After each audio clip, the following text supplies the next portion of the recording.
a indústria dos videogames, onde histórias épicas são forjadas e algumas acabam esquecidas pelo tempo. Olá, eu sou o Fabrício Braz e hoje nós vamos relembrar a história de um dos jogos mais icônicos do Mega Drive. E se você gosta de dar correntada nas pessoas enquanto dirige em alta velocidade, saiba que Road Rash é seu jogo. Então, se você teve um Mega Drive ou passava muito tempo nas locadoras nos anos 90, com certeza você vai se lembrar desse épico, desse game delicioso que foi Road Rash. Imagina voltar aos anos 80, quando os videogames estavam em crise.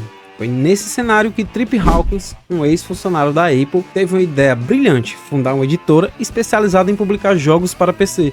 Estava ali sendo criada a Electronic Arts. EA Sports, it's in the game. E foi lá que nossa história começa. Inicialmente, a EA estava focada em jogos de PC, mas com o surgimento do NES, eles sabiam que precisavam entrar no mundo dos consoles. Então ele viu potencial nos jogos esportivos e começou um projeto chamado Mario Andretti Race. Mas a história de Mario deu uma guinada radical. Não esse Mario, esse daqui. Com a equipe liderada por Randy Bree e Dan Geyser, a ideia original de um jogo de corrida realista mudou drasticamente. Eles decidiram que motos seriam mais divertidas, mais visíveis e mais bem legais. E na verdade eles estavam certíssimos.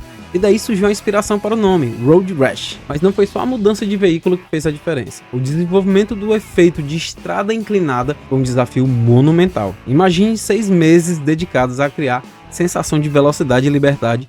Tudo isso enquanto enfrentava as limitações de hardware do Mega Drive. Se fosse no Super Nintendo, poderia ter sido até mais fácil. A paleta de cores limitada do Mega Drive também não facilitou as coisas. Com apenas 64 cores disponíveis, a equipe teve que se desdobrar para dar vida ao mundo de Road Rash. Eles transformaram limitações em oportunidades, criando ambientes vibrantes e personagens carismáticos, mas nem tudo são flores. Durante a Consumer Electronic Show de 1990, era como se fosse ali uma E3, né, que também a E3 já está passada, nem existe mais.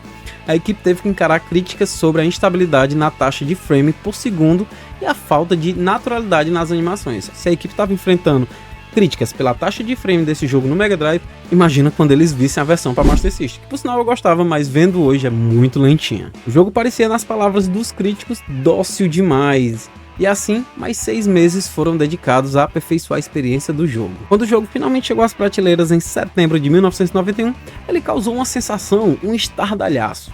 O efeito realista da estrada fez alguns jogadores se sentirem mal, e houve até casos de enjoo, mas nada disso impediu o sucesso do jogo, que foi aclamado pela crítica e pelo público. A capa gerou certa controvérsia dentro da EA, mas não afetou sua popularidade. Road Rash se tornou um sucesso instantâneo e conquistando uma legião de fãs leais. O jogo teve continuações e também quedas, né? O declínio da série existiu, por isso que a gente não vê mais nada referente a Road Rash hoje em dia. O sucesso inicial rendeu algumas sequências, e eu amo aqui de coração Road Rash 3, que tem fase no Brasil, mas nenhuma delas conseguiu capturar a magia do original.